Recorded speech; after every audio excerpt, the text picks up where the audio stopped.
Think your Valentine's Day plans are stressful? Imagine doing it like this.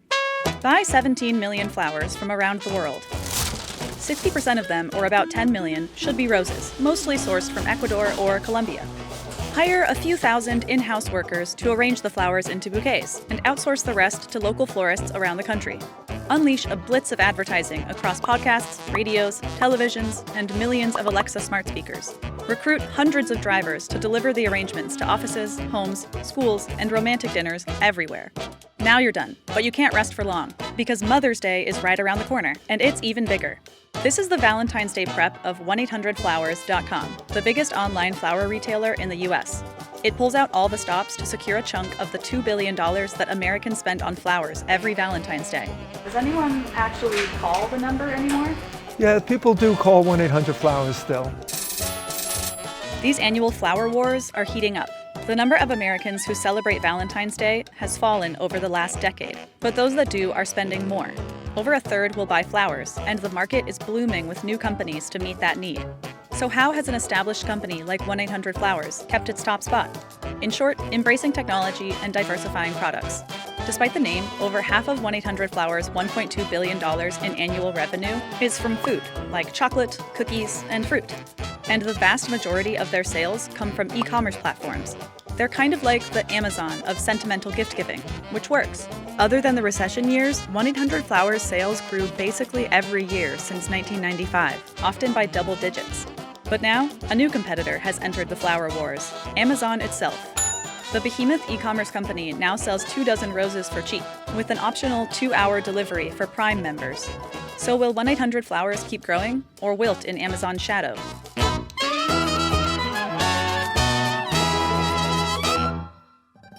1-800-Flowers started as a single flower shop in New York City, purchased by Jim McCann in 1976. McCann kept his job as a social worker and ran the store part-time with the help of his family. I remember when he bought that first flower shop, it was right before the Easter holiday. So all my friends were hitching rides down to Rockaway Beach. Instead, I had to get on a subway and go to work. So I started out not liking this business very much. By 1984, McCann had 12 flower shops throughout New York City. 2 years later, he bought the assets of a failed Texan floral company to get the iconic 1-800-Flowers phone number. He wanted to be the first mass phone-order floral delivery company, but he mistakenly bought the Texan company's debt, too. All 7 million of it. Bankruptcy seemed imminent, his company doomed to wither away. His mother advised him to work his way out of it, but he was also saved inadvertently by the Persian Gulf War and the 1992 Summer Olympics. See, in 1987, McCann met CNN founder Ted Turner and started advertising on that network. In 1991, some of the network's advertisers pulled their ads, fearing negative association from CNN's nonstop coverage of the war. Turner advised McCann to stay, promising to play 1-800-Flower ads if other companies canceled. The next year, AT&T asked to feature 1-800-Flowers on an ad that would showcase both the flowers and AT&T's 1-800 number services. And that starts with our AT&T 800 number. AT&T 800 service can play a part in your success story, no matter how small your business may be. AT&T aired the ad 3 times each night during the 1992 Barcelona Olympics. In a 2008 New York Times article, McCann credited these 2 events with giving 1-800-Flowers nationwide recognition at a fraction of what it would have cost. From there, business bloomed. By 1999, when it went public, 1-800-Flowers made nearly $300 million in revenue. At the root of this success were those 2 strategies: embrace emerging technologies and diversify products. 9 years after introducing its 800 number, 1-800-Flowers opened its first website. It formed relationships with AOL and Microsoft to grow a customer base. And by '97, the consumer had voted the World Wide Web was the winning technology platform. By 2004, the website overtook the phone number as the primary driver of business. A few years after that, 1-800-Flowers began investing in mobile commerce.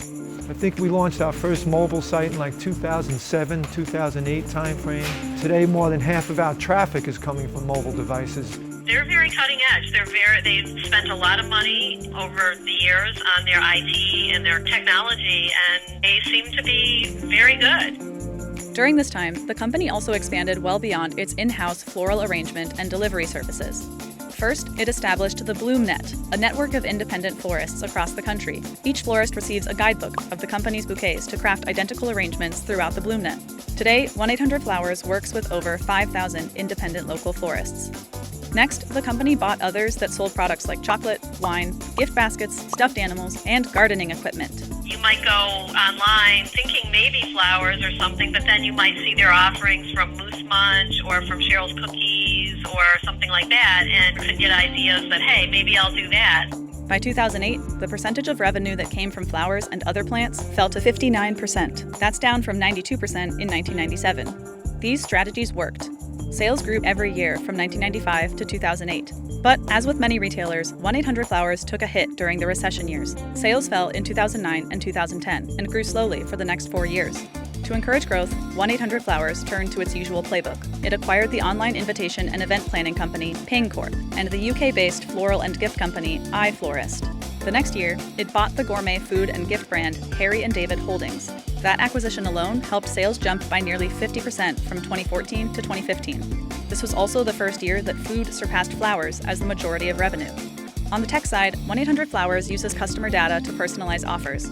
It delivers those offers through an array of technologies like Facebook Messenger, Apple Business Chat, and smart speakers from Amazon, Google, and Samsung. Technology has been a big part of how we've grown our business. We've been able to embrace new technologies over the past couple of decades and every time transform our business. But these moves haven't yet brought 1-800-Flowers back to its former growth rate. After the 50% jump in 2015, sales growth fell back to under 5% in 2016. It slipped into the negatives in 2018 after the company sold one of its chocolate companies, Fannie Mae, to Ferrero for $115 million in cash. It replaced Fannie Mae with a different brand, Simply Chocolate. Furthermore, as both Valentine's and Mother's Day approach, 1-800-Flowers faces increasingly crowded flower wars. According to an IBIS World report, online floral retailing is in a growth period. This means that 1-800-Flowers will compete with long-standing rivals like FDD companies and newer startups like The Books Company and Bloom That. So as we look at the floral part of our business, we've seen several new entrees, new startup companies come into the marketplace. We view that as a very positive thing because it shows that there's opportunity for growth in the market. But perhaps the most concerning for 1-800-Flowers is Amazon. Any move Amazon makes draws attention from related retailers. It's a relationship where we work with Amazon.